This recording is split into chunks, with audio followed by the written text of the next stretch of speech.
For thousands of years, the holy lands of the Middle East have run with blood.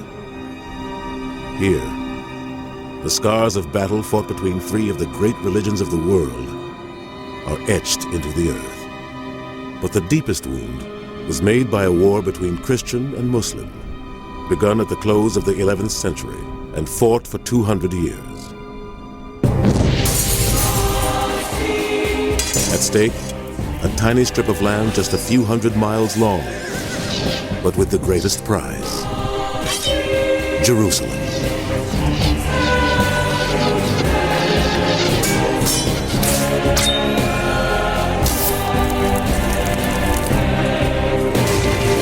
Now this holy war has passed into legend. But there were those who saw it with their own eyes. Great chroniclers from two different worlds, Christian and Muslim, who wrote of great deeds, great battles, great warriors, of men who would lay down their lives for their God.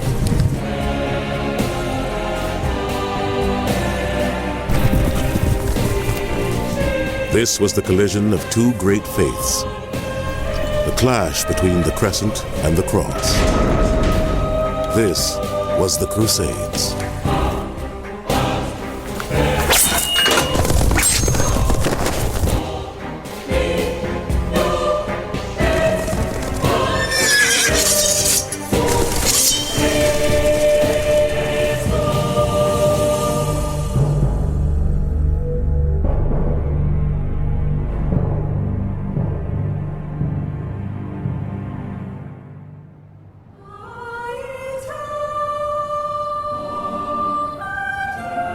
Of all the cities in the world, Jerusalem has the most troubled past and the most troubling future. To the Jews, it is the site of the great temples of Herod and Solomon.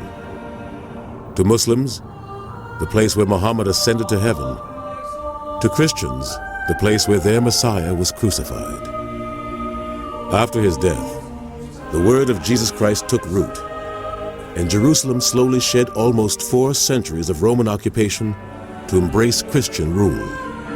But in the 7th century, the holy city was forcibly seized by a new faith, Islam.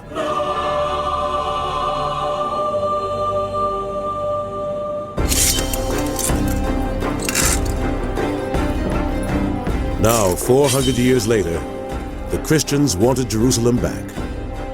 Across Europe, some 60,000 warriors were gathering, readying themselves for battle. One of the leaders was veteran warlord Duke Godfrey of Bouillon. He would head up his own army on what would become a 3-year crusade across 3,000 miles to reclaim Jerusalem in the name of God. Godfrey was more than just an acclaimed fighter. A generous benefactor of the Catholic Church, he was also an immensely pious man. As far as I'm concerned, there's one key thing that's driving people to take up the cross, and that is that they actually believe that this crusade is a spiritual war and that it's going to purify their souls of sin. And yes, I'm sure they've got other agendas, they've got other things they're looking for at the same time, but if there's one thing that's at the core and that it's across the largest range of people, it's spirituality, it's religion that's driving this. The Franks, which was the catch-all word for everyone who participated in the Crusades, were regarded for many centuries until this day as barbarians who came to destroy the peak of Islamic civilization. And this is a very strong thing which goes down right to this day. So the word crusade is electric, and people know it. They know what happened in that world. There was good reason why men would risk everything to journey to a distant land from which they might never return. Blighted by famine and racked by petty wars, their European homeland was a cursed place. They craved a better life in this world and the next. I think if you were to take a time machine back to the late 11th century, the first thing that would probably strike you is what a violent society it was. We're at a time when sort of central government's not very well organised. The great monarchies of France and Spain haven't developed. It's petty lordships, local castellans. They raid, they fight, they scrap one another. It's a time of endemic lawlessness. One of the most learned men in Christendom painted a disturbing portrait of this chaotic world. A senior archbishop and a consort of kings, William of Tyre wrote the history of the Crusades as he saw it. In nearly all the circle of the earth, belief had failed.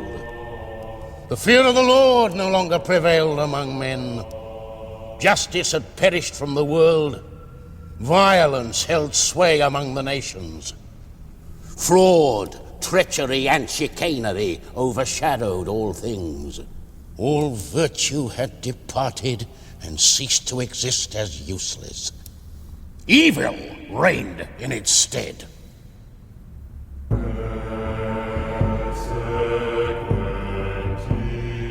There was only one organization with the potential to stem this anarchy: the Church.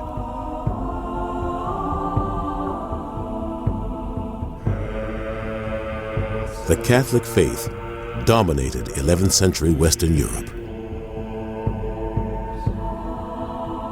The world of the Middle Ages was a world that was deeply concerned with matters of religion, and it's almost impossible for us in a secular age today to overestimate how concerned they were. It's almost impossible for us to understand how concerned they were. People are bombarded with the fact that they are threatened by sin from all forms of life. Just about everything they can do in life is potentially sinful. It's literally as if the air they're breathing is contaminated with a sin.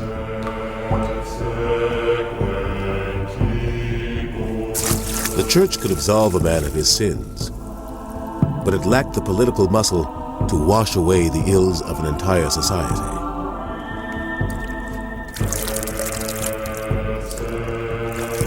Feuds with the secular rulers of Europe had pushed the papacy to the sidelines until 1088, when a new pope arrived in Rome, Pope Urban II. Pope Urban was an astute individual, a man who understood the political and social and religious currents and needs of his time, someone who knew how to bring those things together and channel them into productive outlets. Pope Urban needed a master plan to put the Catholic Church back on the political map. The answer to his prayers would come in the form of a desperate plea for help from an old rival.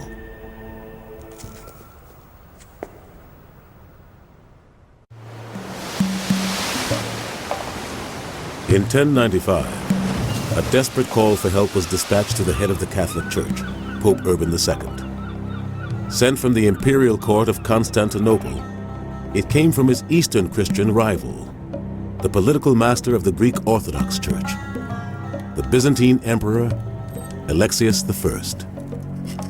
The power of Alexius's empire was slipping. The influence of his Orthodox Church had once stretched as far as the Holy Land of the Middle East. Islam was now the dominant force in the region. The Seljuk Turks were recent converts to Islam. They had emerged from the steppes of Central Asia and swept down into the Middle East in search of land. Fearsome warriors. Their armies numbered tens of thousands. They seized control of the Muslim territories of Persia, Syria, and Palestine, and finally captured the holy city of Jerusalem. Then they turned their gaze north and stormed their way to the doorstep of the great Byzantine capital, Constantinople. The status quo, the existing power politics, the power balance of the region was changed. The Byzantines had lost a great area of taxation, of recruitment for troops. They'd lost a lot of prestige as well. By 1095, the Emperor Alexius was desperate to strike back. But he couldn't do it alone. He appealed to the Pope, in the spirit of Christian brotherhood, to send an elite force of knights to help him keep the Turks at bay.